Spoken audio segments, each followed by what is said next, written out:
ایک دفعہ پھر ہمارے سامنے ایک پہاڑ کی طرح سامنے لے کے کھڑا ہوا ہے. کیانی صاحب آ جائیں. کیانی صاحب بھی آل پاکستان ڈیلر ملز ایسوسی ایشن کے سربراہ ہیں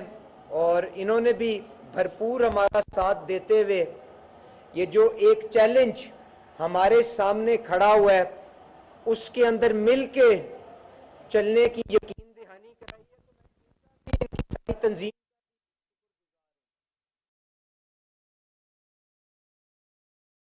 یہ جنگ کے بادل ایک دفعہ پھر اس خطے کے اوپر منڈلا رہے ہیں اور بین الاقوامی منڈیوں کے اندر ایک بہت سا ایک بڑھاوا ایک بہت بھرپور پریشر ایک دفعہ دوبارہ بڑھتا ہوا نظر آ رہا ہے جس کو طے کرنے کے لیے وزیر اعظم شہباز شریف صاحب، فیلڈ مارشل عاصم منیر صاحب، محسن نقوی صاحب، اسحاق ڈار صاحب رات کے دیر پل تک کوشش کر رہے تھے اپنے ایرانی ساتھیوں اور امریکہ کے ساتھ مل کے اس کو مستقل جنگ بندی کی طرف لے کے جائیں. تو وہ کوششیں اپنی جگہ جاری ہیں. جو ہم سب نے بیٹھ کے فیصلہ کیا ہے وہ یہ ہے کہ ایک شفاف اور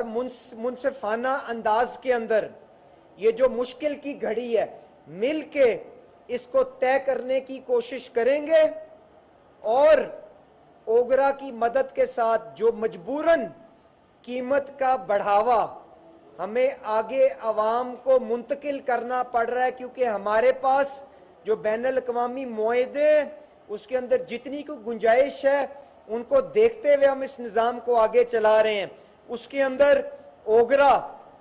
ہر روز جو رد و بدل قیمتوں کے اندر مجبوراً کرنا پڑ رہا ہے اس کا ایک ایک عنصر شفاف انداز کے اندر اردو ترجمے کے ساتھ آج سے اپنے ویب پیج کے اوپر لگانا شروع کرے گی اور وہ ترتیب جاری رہے گی. ان دوستوں کے ساتھ ہم نے ان کی تکلیف کو دیکھتے ہوئے جو ان کے مسائل او ایم سیز کے ساتھ اور باقی کے اداروں کے ساتھ موجود ہیں ان کے ساتھ ہمارا یہ وعدہ ہے کہ ان کے جو مسائل ہیں ان کو حل کرانے کے لیے ایکسپلوسیوز ڈپارٹمنٹ اور اوگرا کے ساتھ بیٹھ کے بھرپور نشست بھی ہوئے گی اور ان کے جو چند سالوں سے جو مارجن کا معاملہ جو لٹکا ہوا تھا ان کو ہم یہ بھی یقین دہانی کراتے ہیں کہ کابینہ کے پاس اوگرا کی مشاورت کے ساتھ ڈیلروں کے مارجن کے مسئلے کو حل کروانے کے لیے ایک پیش رفت کا لائے عمل اور سمری کابینہ کے پاس